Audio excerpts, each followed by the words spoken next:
Próximo slide. Tem um título analógico versus digital e tem um ponto principal, representação digital, com 3 subitens. Primeiro subitem é aquela que pode assumir um valor de um conjunto finito de valores possíveis, a qualquer instante, também conhecida como representação discreta. Segundo subitem, exemplo, relógio digital, termômetro digital, quantidade de pessoas nessa sala. Terceiro subitem, exemplos adicionais.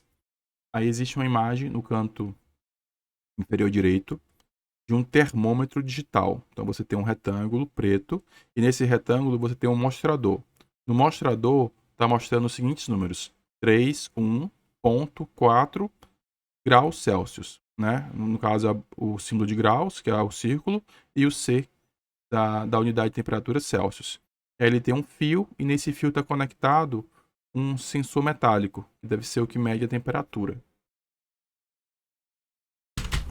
Vamos falar agora sobre representação digital, tá? E fazer a diferença entre ela em relação à representação analógica.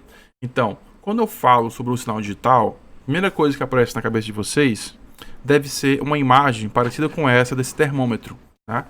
Você vai ter um mostrador e você sabe de cara que esse mostrador é digital. E por que ele é digital, tá? Então, a principal característica de uma representação digital é que o valor dela ele é um valor limitado, porque ele só pode assumir um valor dentro de um conjunto finito de valores possíveis, tá? Essa representação também é conhecida como representação discreta, diferente da representação contínua, que é uma representação mais ligada a sinais analógicos, tá? Então, no digital, por exemplo, a temperatura aqui, ela varia de 0,0 graus Celsius até 99,9. Tá? Só que ela vai variar de 0,1. Não existe a temperatura 31,01. Só existe a temperatura 31,0 e a temperatura 31,1, porque a minha representação digital ela tem essa limitação.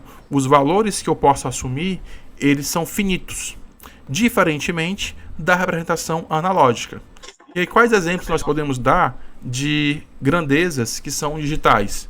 Então, um relógio digital, um termômetro digital, você pode pensar o número de pessoas numa sala, você pode parar para pensar no número de células em uma cultura, em número de bactérias em uma certa cultura que você está realizando. Tudo isso são grandezas digitais, porque elas crescem em incrementos pré-definidos. Né? É como se fossem degraus que vão sendo subidos para você ter os valores possíveis dessa grandeza. E aí eu vou dar um exemplo gráfico aqui. Próximo slide. Você tem o título analógico versus digital. O primeiro ponto principal, escrito representação digital. Um subitem, escrito representação dos valores amostradas da grandeza analógica. Você tem no meio do slide um gráfico, onde você tem no eixo X horas do dia, variando de 1 a 24, né, que são as 24 horas do dia. E você tem no eixo Y a temperatura, variando de 70 a 100 graus Fahrenheit. Você vai ter um gráfico que ele vai ter 25 pontos. Ele começa no ponto no zero, no eixo X. Ele está marcando por volta de 75. E é só um ponto. É como se fosse um fio que liga nesse ponto 0 no eixo X, 75 no eixo Y. Em seguida, o próximo ponto vai estar no valor 1 no eixo X, próximo do valor 74 no eixo Y. Em seguida, o próximo ponto está no valor 2, próximo ao valor 74. O próximo ponto no eixo X é o valor 3, próximo do ponto 73 no eixo Y. Em seguida, né, você vai ter uma série desses pontos, e os pontos eles só existem nos valores cheios de hora. Então, no valor 4, 5, 6, 7, 8, 9, 10, até o 24.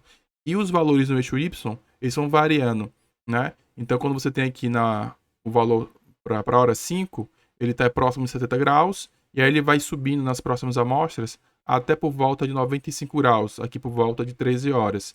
E aí ele volta a descer até por volta de 70 graus, quando chega a 24 horas. A diferença desse gráfico em relação ao outro é que no outro ele é contínuo. Então você imagina que o outro é como se fosse um fio que vai se movendo ao longo desse gráfico, né? O gráfico é contínuo. Se você botasse a sua mão nele, você conseguiria sentir esse fio variando os valores por toda a hora do dia que representa a temperatura, né? Nesse outro gráfico, você pode imaginar como se fossem uns preguinhos. Então, para cada ponto da hora, você tem um prego. E esse prego pode ser maior ou menor. E quanto maior ele for, maior a temperatura. E quanto menor do que ele for, menor a temperatura. Então, se você passar o dedo, você vai sentir o primeiro prego e vai ter um espaço vazio. E só vai sentir o próximo prego no próximo ponto, que no caso aqui é de 1 em 1 hora.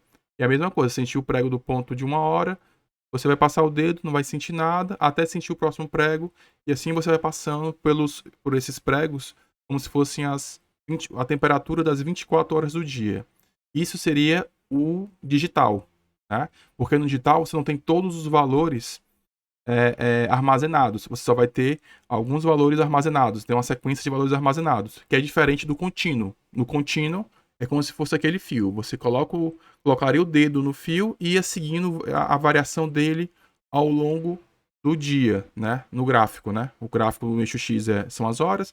Então você passaria o dedo e você iria sentindo por onde você passasse ia ter valor para esse sinal, para aquela função. Aí vou voltar aqui o áudio da aula. Então, aquele mesmo gráfico que eu tinha mostrado de forma analógica da temperatura versus as horas do dia, agora nós temos a representação digital, uma representação discreta. E aí, no caso, os valores discretos estão discretizados no tempo, porque no valor anterior eu tinha valores possíveis para todos os instantes de tempo. Agora, eu só tenho um valor de temperatura para cada hora. Então eu sei qual a temperatura na hora 0, na hora 1, na hora 2, na hora 3, assim por diante. Mas eu não sei qual a temperatura quando é 1 em 20 ou 1 em 30. Porque não tem isso mais no meu gráfico. Porque agora a minha grandeza ela foi discretizada em relação ao tempo.